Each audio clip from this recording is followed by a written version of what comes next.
What is the biggest bullet you've dodged in life?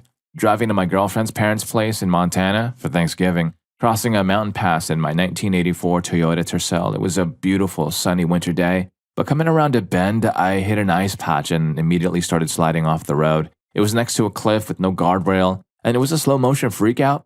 The car came to a stop just before going over. My girlfriend didn't even have room to get out on her side. We slowly and carefully slid out of my side and both got out safely, but then our previous freakout turned quickly into some real concern about what the heck we were going to do next and how we were going to get out of there in the middle of nowhere, and it was cold. Not 2 minutes later, a pickup truck with 2 guys in the cab and 3 in the bed came around the bend toward us. They pulled over in front of my car and they all hopped out like a pit crew. One guy with a tow strap hooked it under the front axle, hooked it on the back of the truck, and they pulled my car off the cliff and back onto the shoulder of the highway. I thanked them profusely and asked them what in the heck they were doing out in the middle of nowhere like this. One guy said that there wasn't much to do around here, and helping people on the highway was kind of a fun activity. The entire event took a total of about 10 minutes. Alright, lesson learned here is that anyone in Montana will help you if you're pulled over. They're very friendly. Story 9. Around 2019, we were struggling financially, and as a result, our gas was shut off. After months of struggling, we were finally able to get the bill down and have the gas turned back on. When the worker came out, he had to do a mandatory test for carbon monoxide. Turns out our furnace was absolutely leaking carbon monoxide, and we had no idea. I can't help but think it's entirely possible that we could have passed away from carbon monoxide poisoning if we had not had our gas shut off in the first place. We got a new furnace and loaded up on carbon monoxide detectors. What was a huge misfortune of having our gas shut off due to not being able to afford the bill actually ended up saving our lives in the end. Story 3. I was dating this girl for a while. I thought she was the one for me, pretty, adventurous, and fun. Then I discovered at the time my best friend and her were sleeping together for a few months. I was devastated. I went into a full spiral depression for about 4 months. When I came out of it, I reached out to some friends who I had not talked to since. They chose the backstabber over me. My entire friend group abandoned me. I had no one. Then I hit up an old friend from a younger age who we drifted apart because of that friend group. We started hanging out again, and he introduced me to some new people. Then a few years after that, he introduced me to my now wife. Though at the time I was crushed by what they did, that best friend did me a huge favor and showed me that girl's true side, and now I'm happier than I have ever been. Story 4. My uncle had a random delay that resulted in missing a Twister story. My uncle was a trucker, and he was at a truck stop gassing up and getting some food before continuing on in his route. Anyways, as he's walking to the truck, this red heeler dog comes out of nowhere and he starts talking to it. Then after a bit, he's petting it. The dog is a young one and is just happy to have attention. My uncle, knowing there isn't anything in the area, keeps an eye out to see if someone is going to claim the dog. So he keeps playing for a while and decides, screw it, you're a trucker dog now. He opens the passenger side of his Peterbilt, and the dog hops up like he was supposed to be there. As my uncle rounds the truck, the puppy lies down in the sleeper cabin and falls asleep on the bed. So my uncle starts heading down his route again, and about an hour away, the town he was about to drive through has been completely ripped apart. Some high-category tornado just completely annihilated the town. So he says the dog saved his life and immediately adopts him and calls him Twister. Twister lived for 19 years longer after that meeting. Frickin' love that dog. Absolute heart of gold. Story 5. I met a very handsome young man at a community college I was attending. We had a couple of classes together and ended up exchanging numbers. We chatted a few times on the phone, and I remember him asking to take me out. I was flattered, and although he was very charming and seemed nice enough, I remember just giving him the, "Oh, sorry, I'm busy" lines.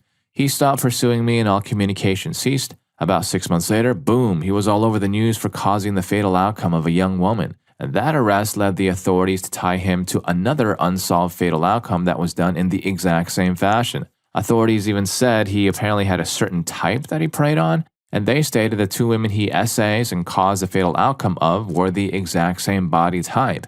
I remember being stunned and telling my parents I still have his number on my phone. I could have easily been another one of his people harmed, and I thank God for shielding me from him. Story 6. I've given the story before. 'Twas a bed years ago when I was in middle school. My brother and I had bunk beds, and he had the top one, which was held up with metal bars. If you've seen Step Brothers, you can see where I'm going with this, except it's with the metal bars instead of neat boxes. Well, since we lived in an old house in a country neighborhood, we occasionally got bed bugs. My bed got them especially badly, and it was even worse during the summer. Usually I went to bed first, but since I was getting tired of being bitten, I chose to stay up as long as I could while my brother went to bed. He jumped on his bed, which then fell onto mine. It did not fall flat. Rather, the side that fell was where my head would be. I slept in a chair that night. Story 7. I worked with two nurses and had my eye on Linda, a pretty, vivacious, smart, flirtatious woman. Her friend Deanna was very pretty but quiet, though she could hold conversations. I had concert tickets and went up to ask Linda out for the first time. She was wearing a wedding ring. Nurses don't wear rings, and Linda had forgotten to take hers off that evening. Deanna was in an isolation room all gowned up and masked. I put on a mask, went to the door, and asked her out. We'd been married 47 years this month. The bullet I dodged was that Linda was a flake. She was on her second marriage, broke up with him, and married twice more. She always wanted younger, then much younger men, pretty boys. She aged out and would accept a man near her age. Last we knew, she was living alone. Story 8. I hurt my lower back last year and had to get surgery. During rehab, I was still having balance and bowel problems that, based on MRIs, shouldn't exist. Due to the bowel stuff, I went and got a colonoscopy at 38 years old, and they found a huge polyp that was about 6 months away from turning into colon cancer. The doctor mentioned how lucky I was, gotten it taken care of, and found out recently my issues are due to different higher up back injury, where my nerve was compressed affecting my bowel, and I'm getting it fixed now. If I hadn't hurt my back and it wasn't misdiagnosed, I'd have colon cancer right now. A misdiagnosed back injury potentially saved my life. Story 9. My dad and I used to ride the same train line every night back home from the city for work. We sat in the same car, same row, same seat. One night, both of us couldn't make it, so we were going to get home. However, different times, take a taxi, etc. That night, a gunman was on our train, same time, in the same car, a third, walking up and down the aisle, shooting people. A father and son were sitting in our normal seats. The father was harmed and the son paralyzed. I couldn't ride the train for a whole month. I couldn't get the thought out of my mind that it should have been us. I still think about it every time I'm on a train. Story 10. Went to my girlfriend's dorm after a date. We were snogging on the front porch of the dorm, and I jokingly asked if I could drive her back over to my dorm across campus because it was so late. It was about 3 in the morning at the time. I knew she'd say no, which was fine because it was mostly a joke. I picked up a can of metal cleaner the staff had left next to the door and said I'd use it for self-defense if anyone tried anything. Gave her a quick kiss, put the cleaner back down, and got about 100 feet away when I heard my name. Confused, I stopped, turned around, and she was running towards me with her keys. I told her I was joking and that I'd be fine. Turns out someone had just been caused the fatal outcome of about 20 feet from my dorm window, throat slit. The police were still on the scene when I pulled into the parking lot. They ended up finding the guy hiding in the bushes next to our humanities building, a building and bushes. I would have walked by that about 2 to 3 minutes later if my girlfriend hadn't come running back out to give me her keys. Story 11. I was driving on the highway at about 70 miles per hour to meet my now wife's mom for the first time. Suddenly, a 10 to 20 pound arrowhead-shaped piece of broken asphalt was launched at my car in a huge arch from the wheels of a speeding semi ahead of me. I had enough time to calmly realize, that's going right at me. I'm definitely going to pass away. I didn't know if I should hit the brake, speed up, no idea. I think I just took my foot off the accelerator. It landed on the hood of my car right in front of the windshield, leaving a huge gouge on the middle hood. The hood absorbed a lot of the impact, but momentum kept the truck moving and it bounced onto the windshield and cracked it, and then rolled onto the roof, gouging that, then the back window and the trunk lid, scraping everything it touched. If I had been going the most minuscule amount faster or was literally 1 foot closer to that truck, I have no doubt that thing would have gone through the windshield and harmed me. I think everyone has some kind of similar story. Some of them we know about, like this event, but others we have no idea about because nothing happened. Story 12. Thanks to an ear infection I wasn't caused the fatal outcome of. When I was a child, my mother worked until 2 a.m. and her best friend's 20-something-year-old daughter was my babysitter. She had a toddler and a daughter who was my age, so we were naturally best friends. We lived exactly 1 block from each other. I generally stayed in their apartment overnight, and early in the a.m., my mom would pick me up and get me ready for school. One afternoon, I came down with a fever at school. My mom had to come pick me up early and take me to the pediatrician. I had a double ear infection. The fever wouldn't come down, so she didn't go to work. The next morning, my mom and I woke up to sirens all over the neighborhood. Then there were helicopters. We went outside and saw that down the street at the building where my best friend/babysitter lived was surrounded by police and EMS. My mom asked NYPD what happened and told them that her friend's daughter lived there. The officer asked what apartment, and when my mom told her, he lost all the color in his face. He then asked my mom if she had any contact info for the residents in the home. My mom then started screaming for the officer to tell her what's going on. He then told us that a woman and 2 kids were caused the fatal outcome of by someone. Another person was stabbed but survived. My babysitter and her kids were terminated by my babysitter's ex-boyfriend, and I was supposed to be there that night. Story 13. I was driving a terrible 2000 Toyota Camry to play poker at a Cherokee casino in North Carolina.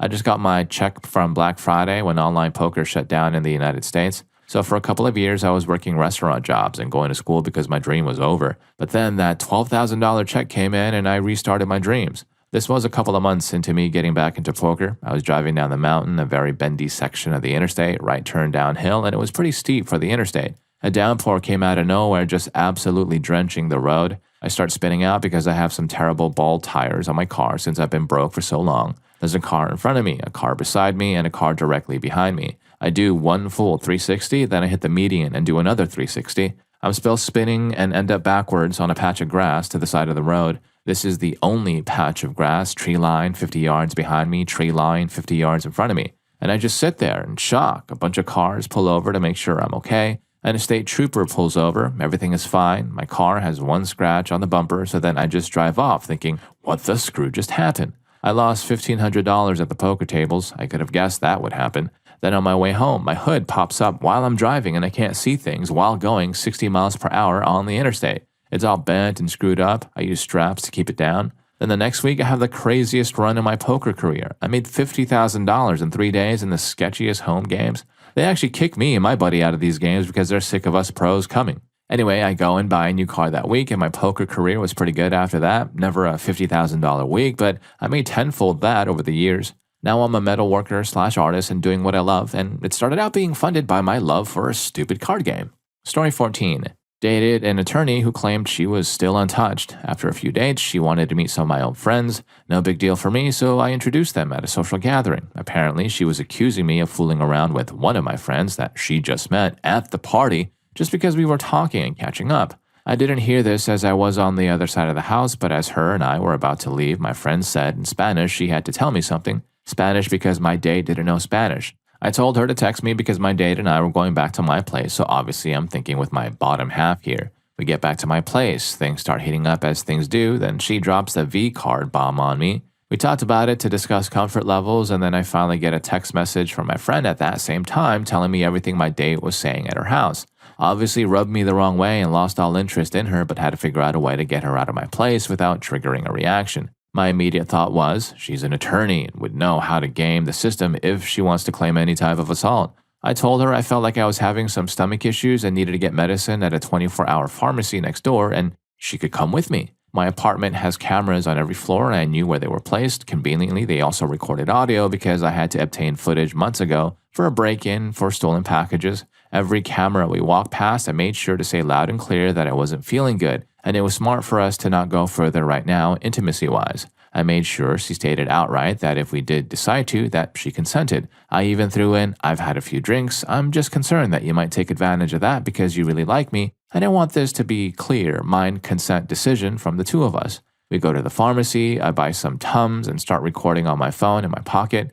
I bring up the whole fooling up accusation and she loses her mind, like I legit thought she was going to try to hurt me or something. Then she outright says that she's willing to forget the fooling around thing if I sleep with her. I don't know if she was bipolar or what, but red flags are screaming at me at this point. I tell her she should go. I call her an Uber, make sure she gets inside and then go back home. I send a text in the morning that based on the previous night's events, I have no interest in seeing her further, then I block her everywhere. I requested the footage from my landlord and save it on my computer as backup. A month later, I get a letter that she's filing a essay suit against me. I contacted a lawyer through my legal insurance, and it turns out he knows her and had a defendant for the exact same charge as a year ago. I provide him with all the evidence I have, including the recording on my phone. Turns out it's not admissible anyways because of a two-party consent law or something. We go to court, I countersue, I ended up winning, and I'm so happy my friend texted me when she did. Who knows what could have happened?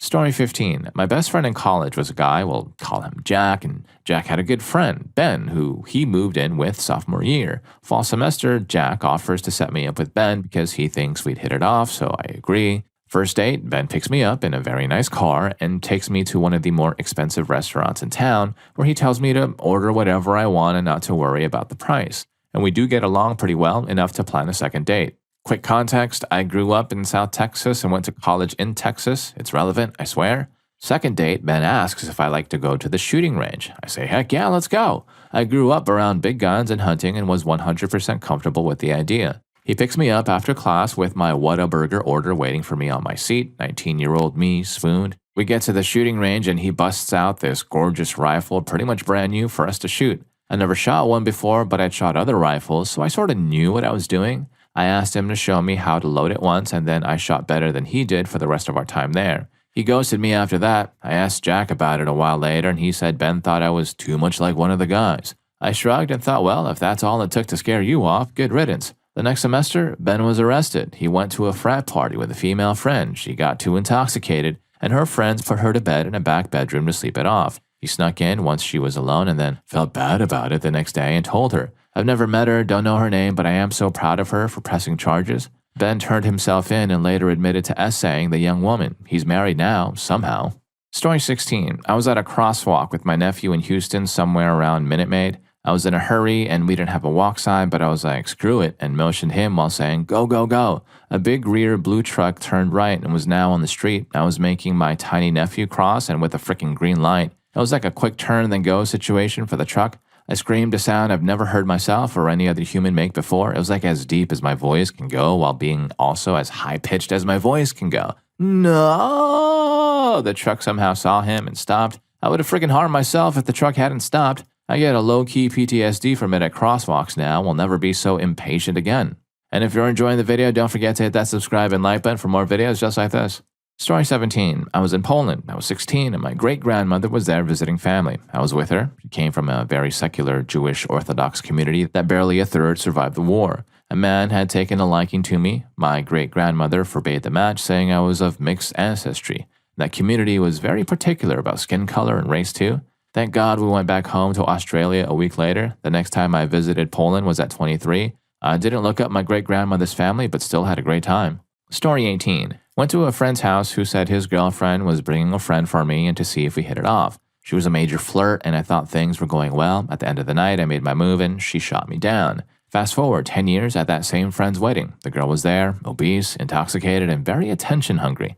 She comes up to me while I'm standing there with my date, future wife, and she begins with, hey, do you remember me? Remember when you tried to sleep with me and I laughed? I hit her with, do you remember when you were all intoxicated and brought up some awkward stuff at a wedding and made everyone uncomfortable? She looked so confused and went, no. I said, oh, because it's happening right now? She then proceeded to make an intoxicated best woman speech and then went around to every guy at the wedding asking if they wanted to dance, even if they had dates or not.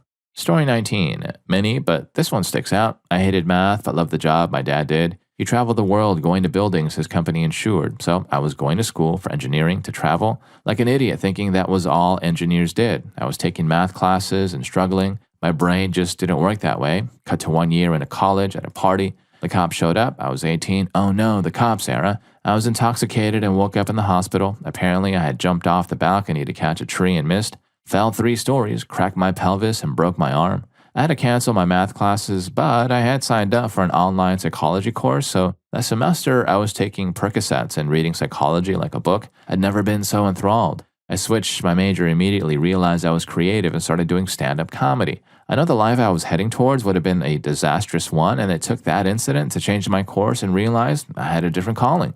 Story 20. I was with a woman in my early 20s that I'd had a crush on for most of high school. At the time, I was tending bar and a raging alcoholic, but she stayed nonetheless. We ended up getting pregnant, and I could just not get my things together. We lost it to a miscarriage, and she ghosted me a few weeks later. We had known each other for a decade, and it had been on and off for 5 of those years, so the ghosting was like being stabbed in the heart. In the span of a few weeks, I'd lost my first child and the only woman I had ever loved. She did reach out a few weeks later and apologize for ghosting me, and we parted somewhat amicably. It took me a few years to bounce back from that, but eventually I went to community college, moved across the country to transfer to a very prestigious college, found my niche in anthropology, and met my soulmate who I am celebrating 6 months of marriage with today.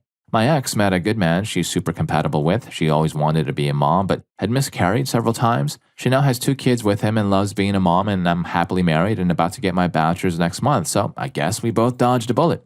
Story 21. When I was young, too young, I met a woman in a foreign country while I was vacationing, and I was head over heels for her that we talked about getting married and me bringing her over to my country, etc. She's from a small village, so people noticed we were spending time together, and everyone said we would make a good couple, and they're excited to have a wedding there, etc. Everything moved fast. I was there for 2 weeks, and over that time, every day the girl would learn a new recipe and make something for me. Everyone knew about it and asked me if the cooking was good. I eventually came back home and snapped back to reality. Then it was super awkward. I had to break things off with her over long distance. Anyways, I know she is now married with children, but she still lives in the same village and probably will never leave her country. Story 22. Less of a bullet and more of a tactical nuke. I broke up with the dude I'd been dating for a couple of months because he hadn't listened to my no on some minor things and he was bragging about getting in trouble for losing his temper at work. I am 100% sure breaking up over the phone instead of in person saved my life. Before this, I always felt like breakups needed to be in person because I owe it to them, but I just had a really uneasy feeling about the situation and I couldn't articulate why. I talked to my family about it and they all agreed to do it over the phone, so I did. And it was wild. First, he offered for me to move in with him instead because maybe the 45-minute distance between us was the issue. This is a 2-month thing that was barely even a relationship. When I said no, it was him that was the issue. He wanted me to come over and at least chat about it. I declined, saying nothing would change my mind and ended the call. He then texted me pictures of tons of my things. Apparently, he had taken things out of my bag when I was over. He said I needed to come over for the stuff I left there, but I am certain I never took it out of my bag. It was insane. He must have stolen them to get leverage or something. I just told him to keep it or sell it. Then he said he was feeling depressed and I was his only friend and he just needed me to come over for a chat. I offered to call the cops to do a check-in. He kept contacting me with reasons for me to come over. When those didn't work, he started threatening me and my family, mentioning how many guns he had, nothing left to live for, etc. At this point, I literally opened up the book, The Gift of Fear, and followed its steps for situations like this, basically verbatim. The last message I sent to him about not being interested and don't contact me again was literally copied word for word out of that book. I also used the online assessment thing Gavin DeBecker has on his website. I am 100% certain without following DeBecker's advice so exactly, I would be passed away. If I had gone over there to break up or followed friends' advice about a restraining order, it would have for sure escalated and I'd be passed away. As it was, the dude still ended up stalking me and showing up places where I was, emailing people to ask if I'd be there for a few years. Thankfully, it's been a couple of years now since he last contacted me, so hopefully he's moved on. I still get super panicky when I see his model of car though, lol. Story 23. My entire family left a festival about 20 minutes before a mass shooter arrived. A child, among others, was caused the fatal outcome of on a bouncy house slide my 6-year-old had just been riding minutes before. I heard about it on the radio in the car home. I still haven't told my kids what happened that day. They still have fond memories of the festival. Brushing up against fate like that is a weird feeling. You feel lucky, but also feel shame for feeling lucky when others experience the worst horrors imaginable.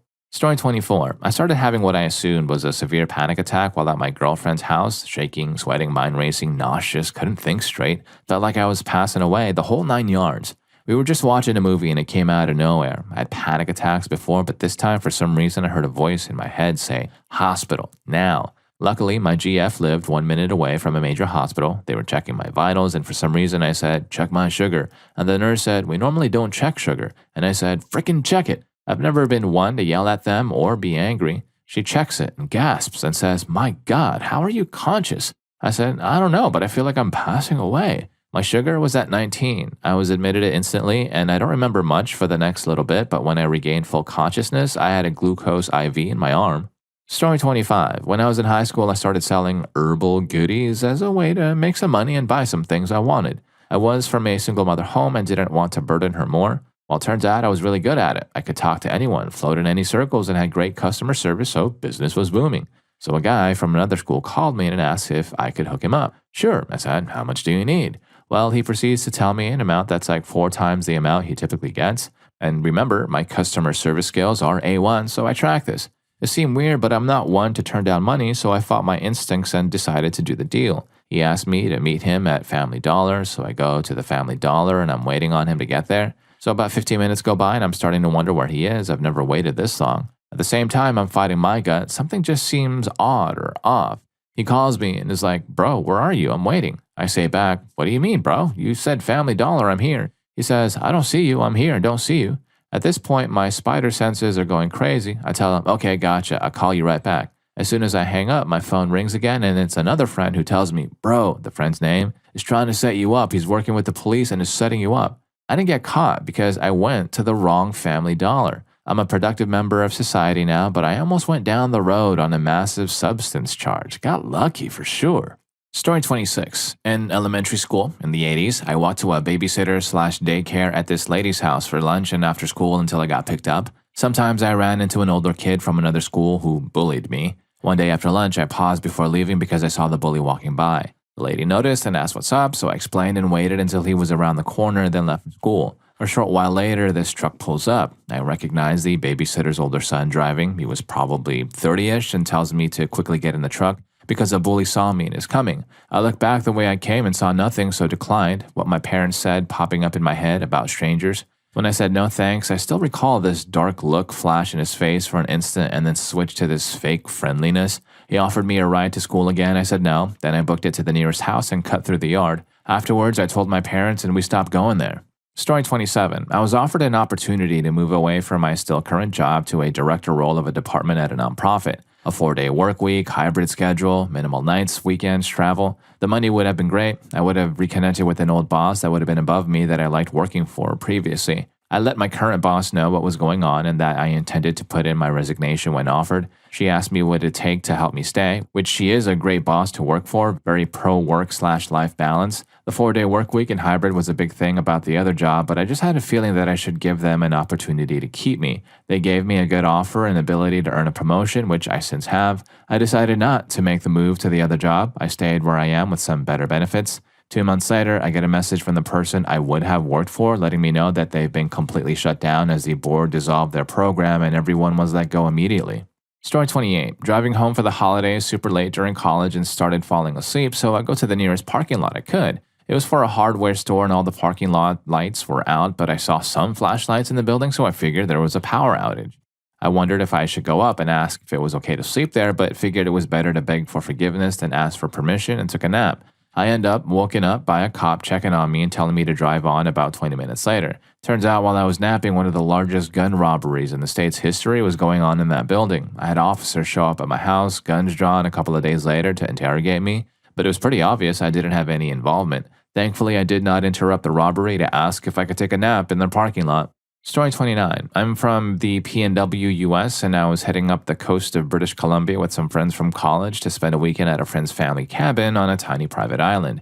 In order to get to this island, we had to take a ferry from the mainland out to a marina, then take a smaller boat out to the island. We had missed the earlier ferry and ended up boarding the last one of the evening. By the time we got out to the marina, a freak storm had come in, complete with thunder and lightning. Turns out the boat we would be taking out to the island was an open-top aluminum skiff. This marina was quite remote, and given the hour and weather conditions, no one else was around. Like the 20-year-old idiots we were, we piled onto this metal boat with only a small headlamp for light and headed out into the open water for the minute ride. About 15 minutes in, lightning struck probably 100 yards from the boat and effectively blinded us for what had to have been a full minute or two. We stopped the motor and just sat there until we could see again before continuing on. I have no idea why we were not all electrocuted, but vowed at that moment never to be so stupid again. Story 30. Though we are in our mid-50s currently, the wife and I met only 11 years ago. We still have that passion you have when you are newly together. During the pandemic, we had been together 5 years at this point. We went for a drive. We both got amorous, which was normal. We were on a dirt road in the woods, so we pull over in a clearing and then go around to meet her in the back seat. And oh my goodness, someone had taken a massive dump not too long ago and it was right behind my car. I have a terrible gag reflex, so we get busy in the backseat, but I couldn't stop thinking about the poo, so I started gagging. Obviously, she didn't appreciate this. She had zero idea of what I had saw. We had to stop because of the gagging. I explained, we laughed. We were there for about 5-ish minutes when we left. About a quarter mile down the dirt road, a state police officer passed us. He would have seen my bare white rear out the back door. Holy terrible things. My wife works in the legal field, so she actually deals with cases like this. I would have been so mortified. We still laugh about this.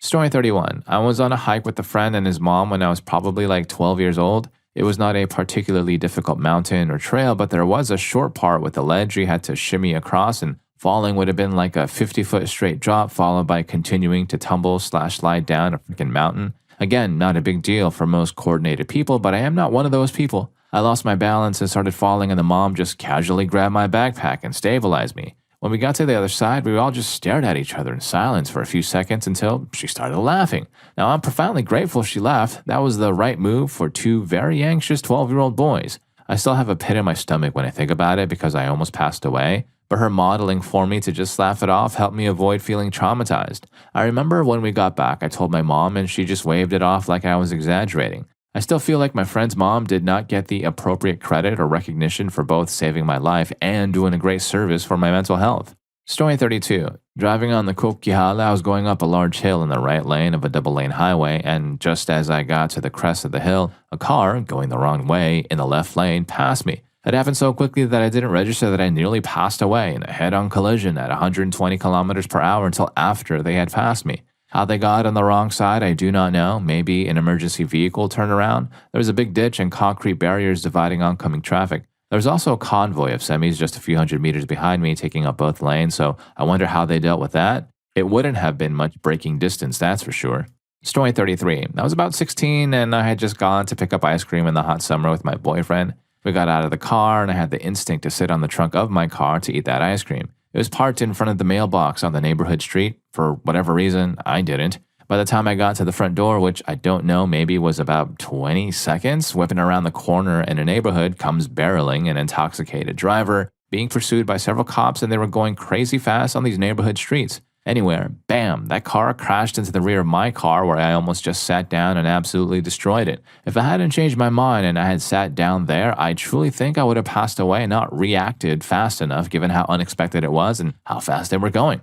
Story 34. Driving under an overpass during spring when the snow was just starting to melt. I was driving about 5 miles per hour under the speed limit because it was the perfect conditions for the road to melt and refreeze. I saw a bunch of slush splash off the bridge from a passing car and knew it was going to smack my windshield, so I got ready with the wipers, turning them on just as it hit. It wasn't slush, it was a piece of concrete about the size of 2 fists. The wiper caught it just as it started to penetrate my windshield right at my eye level, centered in my face. It stopped about halfway through. I frickin' nearly soiled myself and pulled over, shaking so bad I had difficulty putting the car in park. Had I been going faster or not turned on the wiper at just the right moment, that chunk of concrete would have likely gone completely through and probably taken a better part of my brain to the back seat.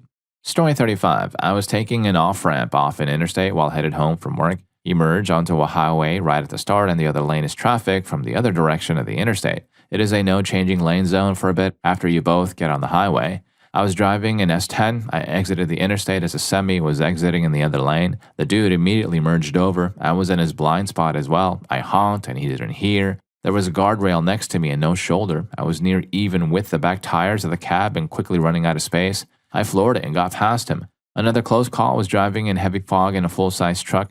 I was driving about 10 under at 35 miles per hour. There was an intersection coming up and I had a strong feeling someone was going to turn in front of me. A van shot out in front of me from that side of the road. I slammed on the brakes and just missed him. I'd upgraded my brake system 2 months prior, and I probably would have hit him if I hadn't. And if any of these stories get to you too, here's more for you. YouTube thinks you're going to love this. I'll catch you in that video.